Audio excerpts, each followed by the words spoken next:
We do videotape my sermon, my message, and it goes out on Facebook. We're on Facebook Live. However, the camera's on me, nobody else, so you will not be, flashed out around the world.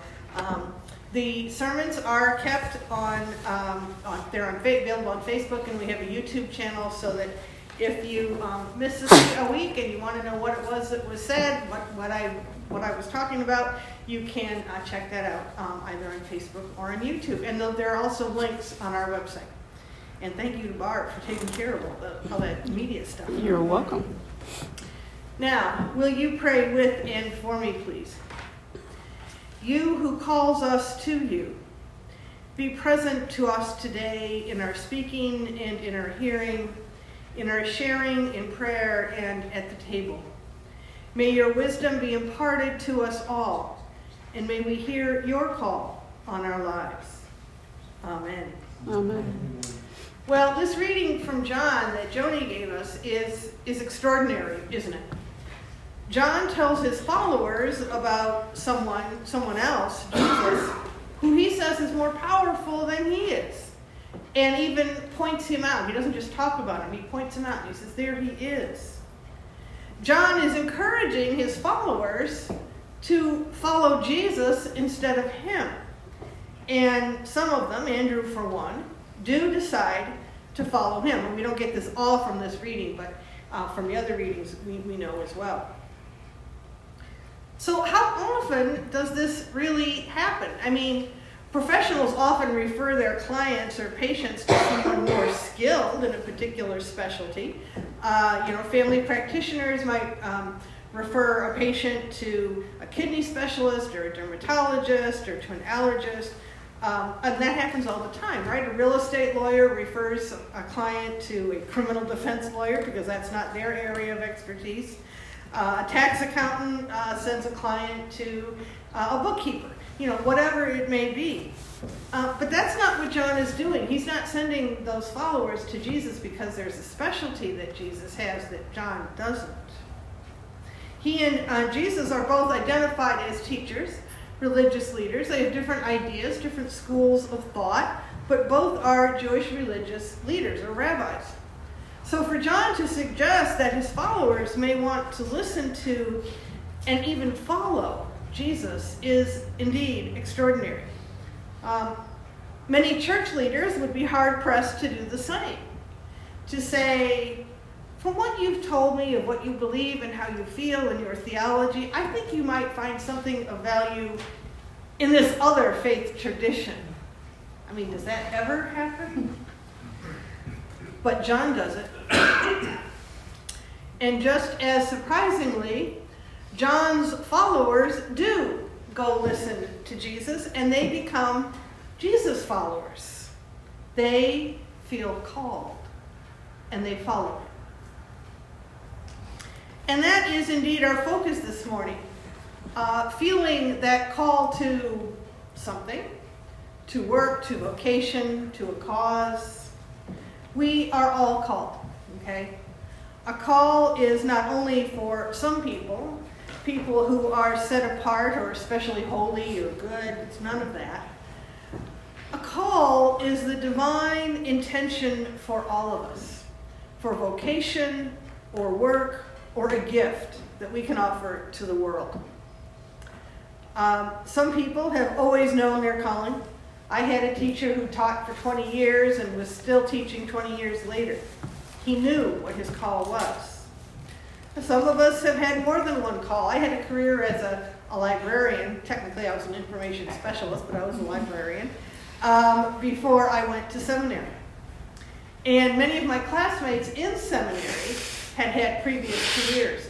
This was in Washington, D.C., so, we had an ambassador, a former ambassador, we had government workers, we had teachers, we had truck drivers, we had government workers, office managers, people from all different walks of life. And then, sometimes our call changes, too. We start out thinking that we want to teach maybe high school, and we discover that we have gifts for teaching the primary grades. Or that we'll be an accountant, and we end up a tax attorney. Things change. So what does it mean then to be called to something? Maybe the easiest way to put it is that we feel a consistent pull to a task or a cause, and a way or ways open up for us to respond to that pull and carry it out. There's a Quaker saying, way opens. And that's one way that we follow that call, that the way opens for us to respond.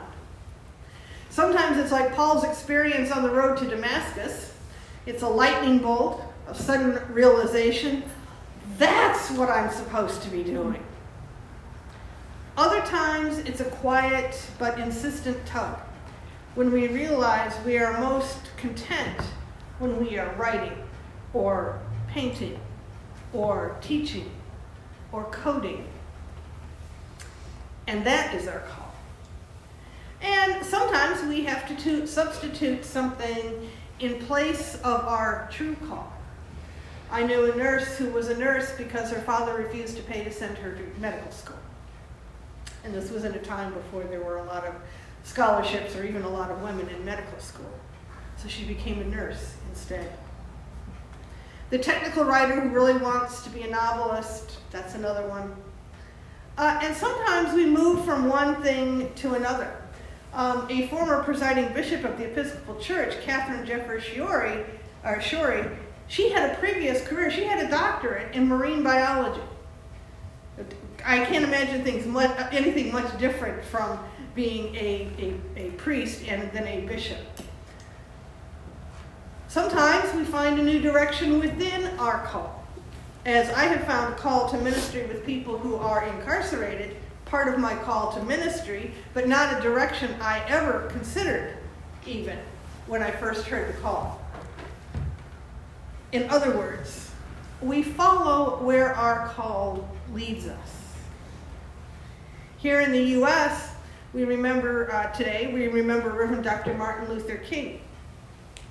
He too had a call, first to local church ministry, and then to civil rights leadership. He heard the calls and struggles, cries and struggles of his congregation, and then in the neighborhood and in the state and in the city and the nation.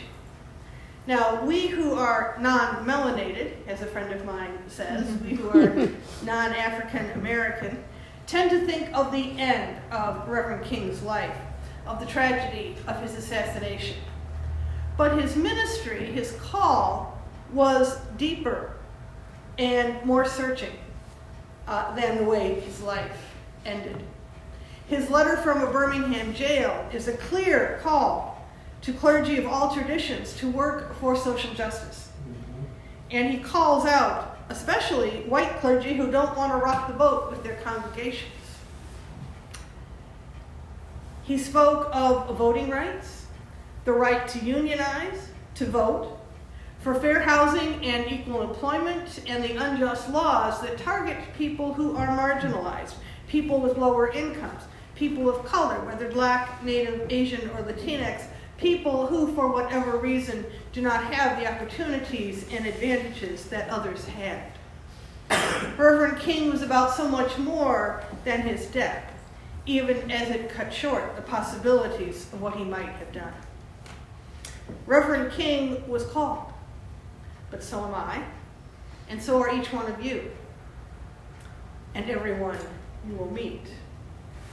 There is a divine intention for each one of us. Our work is to identify it and then respond. And believe me, that response is not an option. I know from experience that the call can be ignored, put aside, appeased with something less but sort of like, but it won't be enough. A call denied is a source of unrest and sadness. Oh, we may put it aside, as I said, do other things that are sort of like what we're called to do, but it is not enough. Sometimes we have to put it on hold for a bit, maybe, to get schooling or training or to raise children or to recover from an illness or whatever, but we'll come back to it in one form or another. So consider what your call might be. What is it that gives you the deepest joy and satisfaction in life. Not what is most fun or easiest for you, sadly, because I would love to make a living out of reading books and drinking coffee all day with breaks for playing with a corgi and working in a garden. Unfortunately, it's hard to make a living at that. No, a call is about satisfying the deepest truth of yourself. The reason we are here. It may be something to do with serving others, or it may be in creative work. It might be in the church or a nonprofit serving LGBTQ people, or maybe the Humane Society or a homeless shelter or in your own family.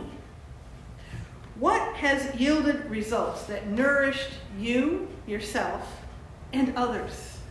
What sorts of things have you always found yourself doing? Caring for people or animals, raising children, teaching one way or another, creating things, whether sweaters or paintings or computer networks or gardens. What is it possible for you to do right now? What would you have to learn or do to be able to focus on that? These are all the beginnings of the questions to ask as we seek to identify and follow that call on our lives. As we remember Reverend King and give thanks for his call to ministry and social justice, let's renew our own sense of call to the divine work we are called to do. Find your calling and follow it. In all God's names, amen. Amen.